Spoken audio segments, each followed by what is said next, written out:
And I met a truly remarkable group. Whether it was male, female, Hispanic, African American, whatever it might be, these people had one thing in common. They knew they had it in themselves. They knew they could be something beyond where they were. They were willing to put their time, their energies to better themselves. And behind them, as I saw when I got to the graduation on September 22nd, frequently they had parents who were crying as they received their children received the degrees. They had spouses, they had siblings. It was one of the great experiences of my life, and at that point I was hooked. So I went to New Orleans, I went to Chicago, I went to Detroit, I went to Cleveland, I went to Baltimore, and I met the most remarkable group of people. And if you'd told me that 22 or 2,300 out of those people would be here just 8 years later, having proven to yourself what you really could do with more skills, it's just remarkable. So I would like to just tell you a couple of short stories, and we'll draw maybe a couple of lessons from them.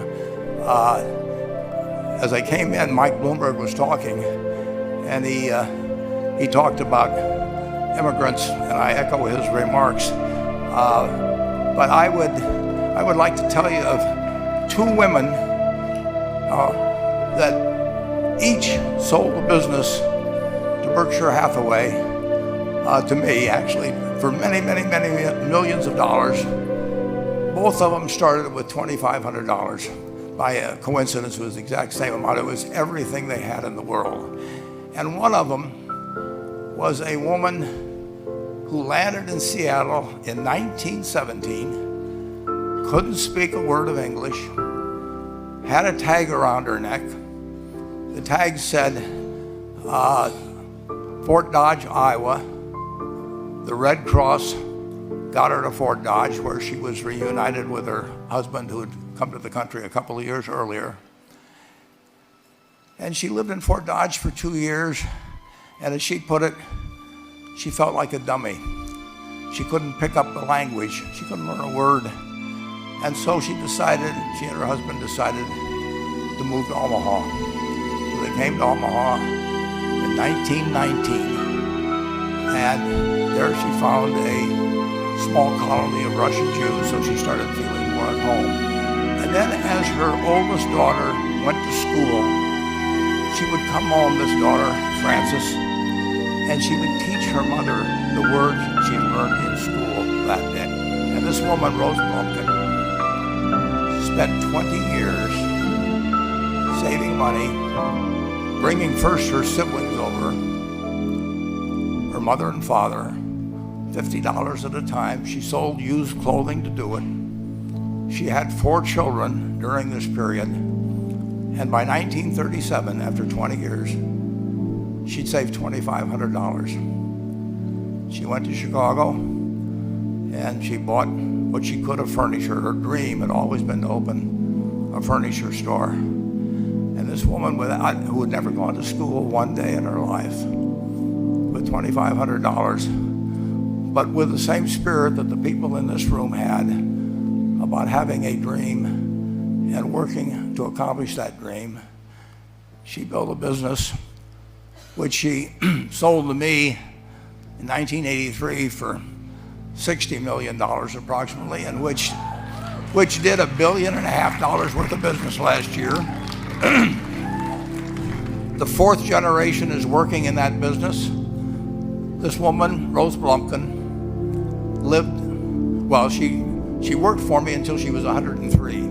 And then she retired and she died the next year, which is a lesson to all of Berkshire's managers that premature retirement, you can't tell what's going to happen.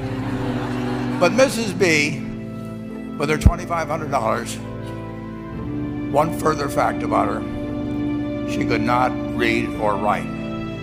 And she went into a furniture business, and she didn't bring anything unique in furniture, but she brought a determination to succeed. She knew she could could outwork anyone else. She knew she cared about her customers.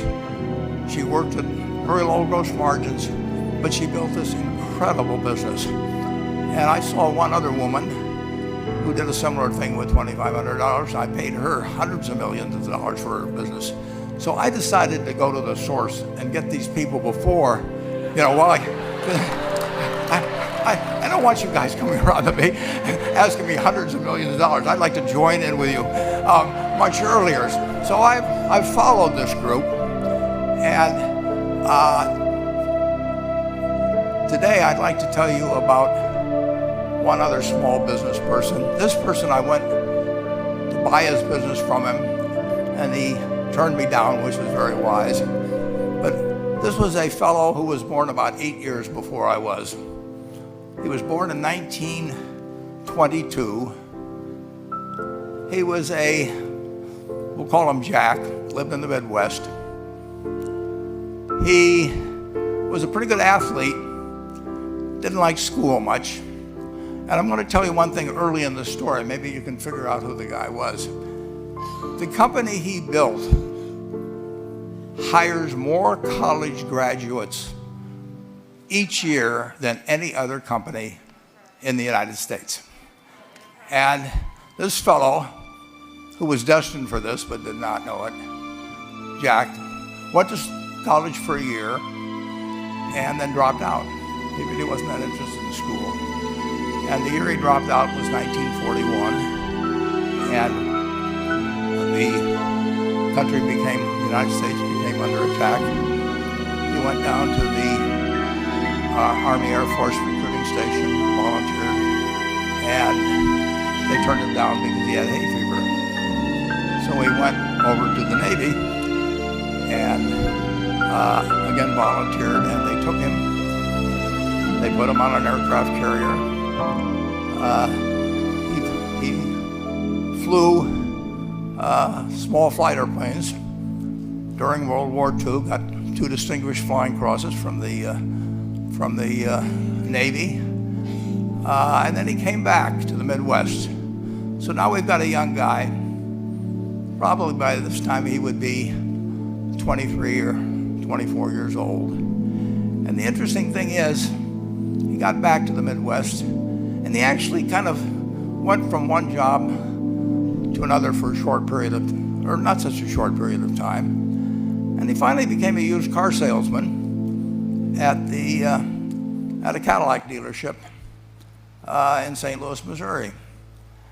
And at age 35, having moved up in the organization, the sales organization, he said to his boss, could I go into car leasing business with you? The boss said, well, if you'll cut your salary in half and you'll come up with, it was $25,000, which he borrowed, we can become partners in a car leasing company. So my friend Jack started at age 35 in the car leasing business. And he had 7 cars. It was pretty slow. In fact, one of the things he did was whenever the phone rang, he let it ring 3 or 4 times so people would think that he was very busy answering other phones. And of course, it was the only call he was going to get all day. So his first venture was okay, but it wasn't really going to go anyplace. And there's a lesson in this for all of us.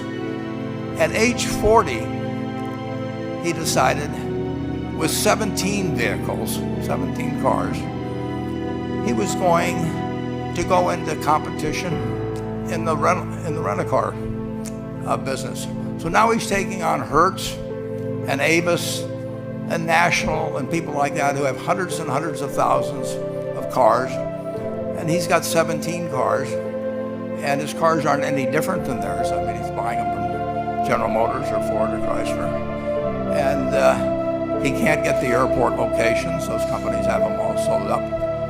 But he was determined that he would basically offer the customer, can't offer him a different car, but he can offer them friendlier service than they've ever seen. And so he started a company. He named it after the battleship that he'd flown from in the Pacific, which was the USS Enterprise. And he died about a year and a half ago.